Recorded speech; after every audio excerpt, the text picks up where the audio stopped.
तीन कृषि कानूनों के खिलाफ बीजेपी के भीतर भी अब आवाजें उठने लगी है। एक बड़ी आवाज हरियाणा से आई है। हरियाणा बीजेपी के कद्दावर नेता और मोदी सरकार में ग्रामीण विकास मंत्री रह चुके चौधरी बीरेंद्र सिंह ने कहा है कि वे किसानों के आंदोलन के साथ हैं। अगर जरूरत पड़े तो सरकार को इन तीनों कानूनों को होल्ड कर लेना चाहिए। गौरतलब है कि चौधरी बीरेंद्र सिंह हरियाणा के बेहद ताकतवर किसान नेता रहे सर छोटू राम के नाती हैं और अभी उनके बेटे ब्रजेंद्र सिंह हिसार से बीजेपी के लोकसभा सांसद हैं। अधिक बातचीत के लिए चौधरी बीरेंद्र सिंह खुद हमारे साथ जुड़ रहे हैं। आपका बहुत बहुत स्वागत है चौधरी साहब एनडीटीवी इंडिया पर। सवाल आपसे यही है कि जो तीन कृषि कानून आए हैं हरियाणा पंजाब में, इनका लगातार विरोध हो रहा है। हजारों किसान दिल्ली बॉर्डर पर बैठे हैं।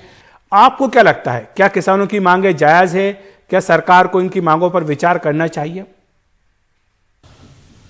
देखिए, कोई भी एजिटेशन आंदोलन उसी स्थिति में होता है जब कुछ शंकाएं खड़ी हो जाएं। और इन तीनों कानून के बारे में खास तौर पे जिस खेती करने वाले किसान को एमएसपी की चिंता हो जाए, उसको एपीएमसी की चिंता हो जाए, तो उसके भविष्य पे वो ये समझता है कि कोई ना कोई प्रश्न चिन्ह लग गया और उसको इस भ्रांति से निकालने की ज़रूरत है। और हो सकता है भ्रांति के साथ साथ कुछ ऐसी चीज़ें भी हों जो उसके हित में ना हो।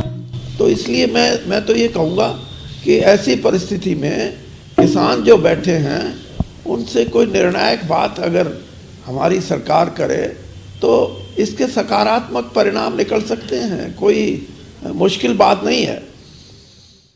लेकिन सरकार तो कह रही है कि हम न केवल बातचीत कर रहे हैं बल्कि हमने तो अपनी ओर से लिखित प्रस्ताव भी दिया है। सरकार ये भी कह रही है कि वो संशोधन करने के लिए तैयार है। जो संशोधन है वो सरकार ने किसानों के सामने रख भी दिए हैं। लेकिन किसान एक ही मांग कर रहे हैं, वो ये कहते हैं कि सारे के सारे कानून वापस होने चाहिए। तो आपके हिसाब से क्या ये मांग सही है कि सारे कानून वापस होने चाहिए, संशोधन की कोई गुंजाइश नहीं है? नहीं, अब आपने देखा होगा सुप्रीम कोर्ट ने भी यहाँ तक बोल दिया कि जो इसमें इंटरवीनिंग पीरियड में होल्ड पे रखने की बात भी चली है। मैं ये कहता हूँ कि कानून अब जैसे जीएसटी था, जीएसटी में एक बार विरोध के स्वर थे, लेकिन जब जीएसटी पास हुआ और 29 उसके मेंबर हों, राज्य सरकारें, सभी राज्य सरकारें उसकी मेंबर हों और भारत सरकार मेंबर हो, तो उसमें 100 से ऊपर अमेंडमेंट हुई हैं और सर्वसम्मति से यूनानिमस।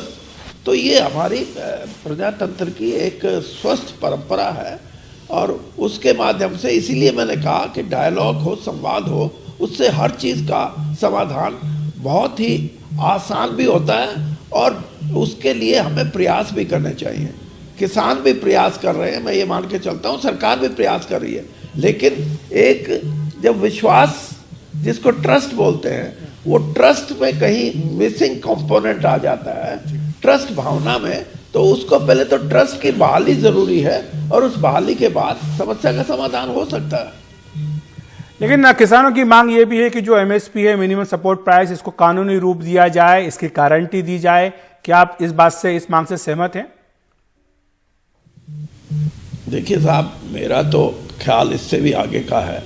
एमएसपी तो जब देश में आई थी, मैं आपको ये कहना चाहूँगा कि 30 साल का समय ऐसा रहा, 30-35 साल, जब एमएसपी से किसान समृद्ध हुआ, उसकी आर्थिक स्थिति मजबूत हुई और उसने इस बात को रियलाइज करते हुए, इस बात को एहसास करते हुए, उसने इस देश के उत्पादन में, उसके अपने खेत में 6 से 8 गुना उत्पादन ज़्यादा किया और इस देश का जो 125 करोड़ की आबादी का देश था उस वक्त, उसका पेट भरने का काम किया। अब तो 135 करोड़ बताते हैं। तो मेरा कहने से अभिप्राय यह है कि किसान की आर्थिक अवस्था में आमूल चूल परिवर्तन करने की ज़रूरत है।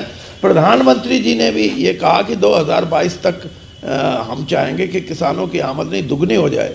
मैं तो यहाँ तक कहता हूँ कि 2 चीज़ों में अगर किसान का पार्टिसिपेशन हो जाए एक्सक्लूसिवली, उसकी अपनी पूरी वो हो, तो जैसे वैल्यू एडिशन है, वैल्यू एडिशन और एक्सपोर्ट, जो फार्म प्रोड्यूस का, एग्रो प्रोड्यूस का या एग्रो प्रोडक्ट्स का जो जो एक्सपोर्ट है वो कहीं उसमें उसकी एक इफेक्टिव भागीदारी हो तो किसान की आमदनी डबल नहीं 4 गुना भी हो सकती है, 5 गुना भी हो सकती है। ये आज ज़रूरत है इस बात की कि इस देश की धन दौलत में वो हिस्सेदारी मांगता है। उसने इस देश की इकोनॉमी को बचा के रखा हुआ है। कोरोना काल में भी 3.4% की ग्रोथ हुई है एग्रीकल्चर में। ये बहुत बड़ी उपलब्धि है इस कठिन समय में। लेकिन आपने एमएसपी का सवाल का सीधा जवाब दीजिए, लेकिन थोड़ी देर पहले आपने ट्रस्ट की बात की, तो क्या आपको लग रहा है कि सरकार की बातों पर किसानों को विश्वास नहीं है? क्या सरकार और किसानों के बीच विश्वास की कमी है, एक ट्रस्ट डेफिसिट है? मैं यही तो कह रहा हूं, जिस दिन ये विश्वास बहाली है वो सबसे बड़ी की ऑफ सक्सेस है इस सारे उसकी एजिटेशन की। और ये इसके लिए प्रयास होने चाहिए। प्रयास, अगर प्रयास सही सार्थक होंगे तो उसके परिणाम भी सार्थक आएंगे। बहुत बहुत शुक्रिया आपका चौधरी वीरेंद्र सिंह जी।